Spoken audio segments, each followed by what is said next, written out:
Morning everybody, welcome back to the channel. So today I'm going to go over some transfer rumours I've seen because to be fair, there ain't much to talk about with Liverpool lately and that's why I've not been doing as many videos as well as not really feeling well. But I thought I'd just quickly show my face, get these rumours that I've seen on the internet and give my opinion on them because I also think there's a lot of nonsense going around about Liverpool at the moment, and it's all because of Liverpool not knowing what direction they're going in. We don't know if we're going to get any sort of investment in the summer. We don't know who the bloody sporting director is.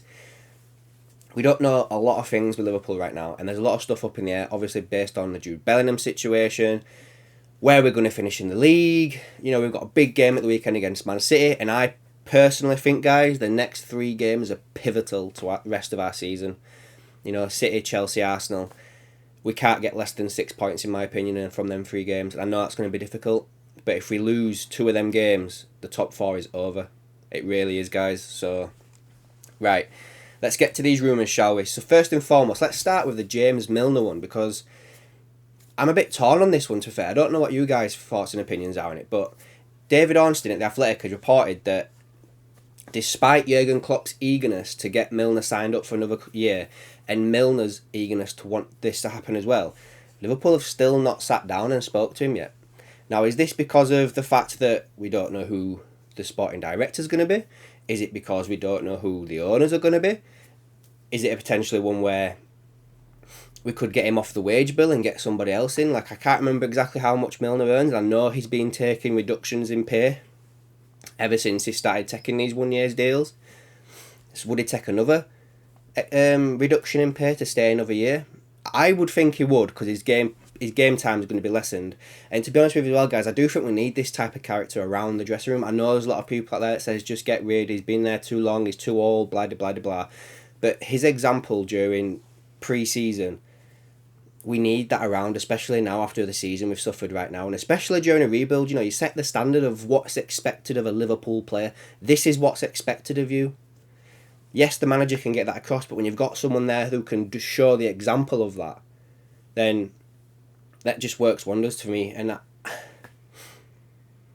I would give Milner another year contract, but on the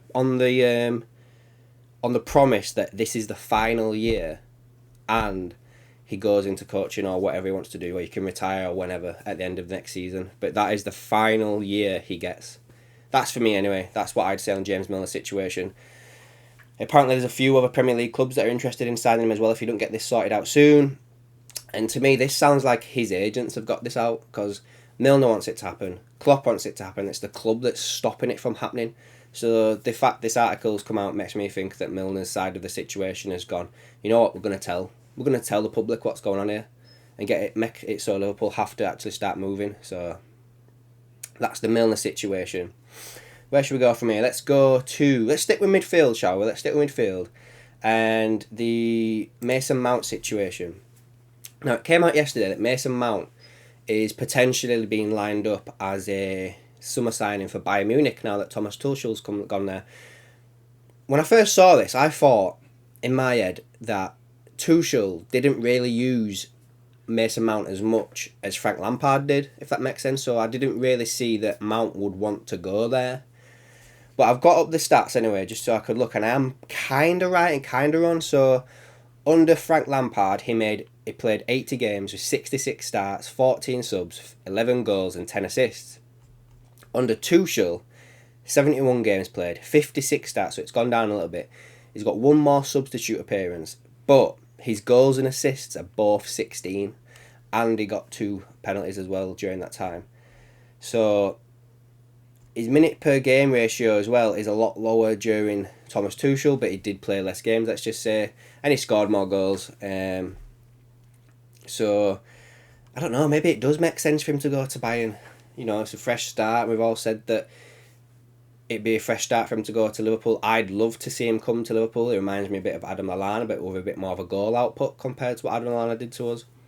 And, you know, we know that Mount's family, entourage, whatever you want to call them, met with Liverpool back in January to discuss this. So I'd probably still put us in the driving seat for this, but Bayern may be one that we should have to watch out for. I wouldn't say in terms of money situation, because we all know that not Liverpool in general, but the Premier League can offer more money than Bundesliga club, so it won't come down to money, but maybe it would come down to decision by Mount of like, where's he most likely going to win something?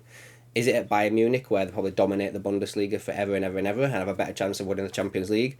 Or does it come to Liverpool, where we might not be in the Champions League next year, and we might get a clean run at the league, but we're not in the Champions League? So let's wait and see what happens with that one. I would love Mount to come to Liverpool for the right price as well. I'll just bear that in mind, because we all know that Chelsea's got these problems with their finances at the moment, where they have to make some money back just due to how much money they've been spending.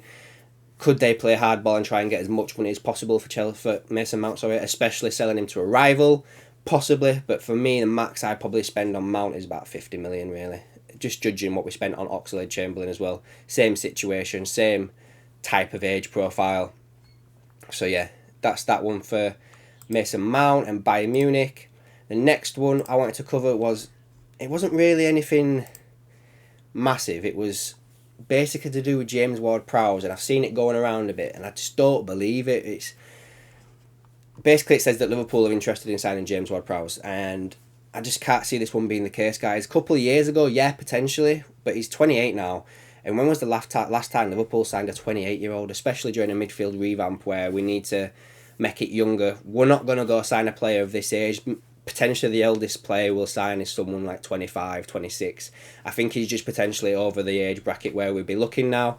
I do think that James Ward-Prowse is a good player. I would love to have come to Liverpool a few years ago perhaps, but I think his time has come and gone of being a Liverpool player. And I would probably say he's most likely going to go to Newcastle United, if anywhere.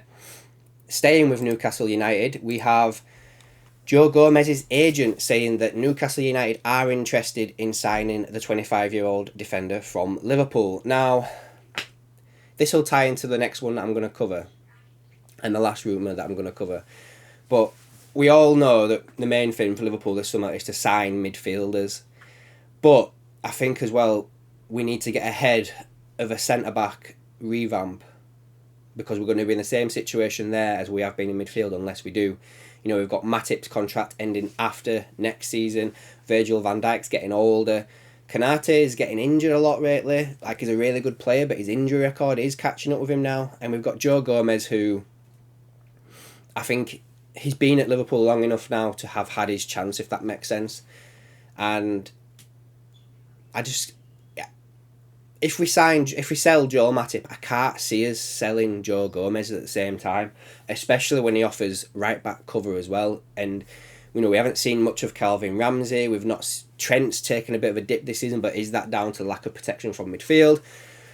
You know, so do we give Trent another season after we've rebuilt the midfield? But I can't see us going in selling Gomez and selling Matip in the same window and then only bringing in one centre back, unless the rumours about us selling Reece Williams and Nat Phillips are not true, and we keep one of them as well as the backup. So then potentially the four centre backs we'd have next season would be Konate, Van Dijk, Gomez, and you know, one other that we sign, and then you'd get either Reece Williams or Nat Phillips to stay as the fifth choice.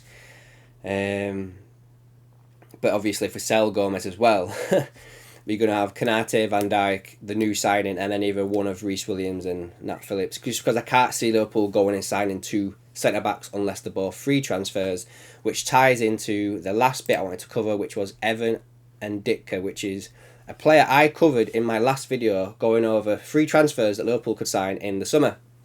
So, Dave Maddock at The Mirror has put an article out yesterday saying that Liverpool are fighting for one of the hottest defensive properties in the Bundesliga as they look to strengthen after a disappointing season. Evan Ditka is a Europa League winner with Frankfurt, who starred in the Champions League this season, is available for a free transfer in the summer after turning down the final contract offer from the German club. And it goes on to mention this has alerted a host of European clubs, including Liverpool, Arsenal, Tottenham. I think Paris Saint-Germain are linked in here as well. So Barcelona, he's seen to be very similar to Samuel Umtiti. So it's one of them. Like, this is a no-brainer for me, especially we've been linked with this guy for a few years now. He's only 23. He's available on a free transfer. He can play left-sided centre-back, he can play left back, he can play holding midfield. He's a guy that's very versatile, that is someone that ticks a lot of boxes for Klopp. Klopp loves his versatile players. We all know this. And the fact he's available for a free transfer at the time where we need serious money spent on our midfield, and Mount, Bellingham, Nunes, whoever else there is out there that's been linked. There was a new midfielder that was linked to us, and I can't remember his name now. And he was only like 35 million from Celta Vigo or something like that. So is this a player that we could potentially be looking at?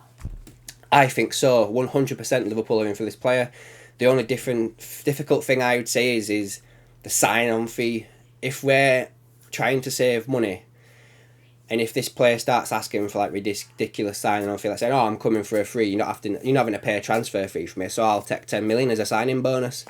I think we'd get blown out of the water by like PSG, for instance, in a situation like that. So it all depends on where the player wants to go, really. What's he willing to give up? What's he willing to do? Because I can't see Liverpool, offering him a decent wage package, giving him a signing bonus, and then still having a lot of money to sign midfielders in the summer, especially, guys, if we're going into this summer with FSG in charge.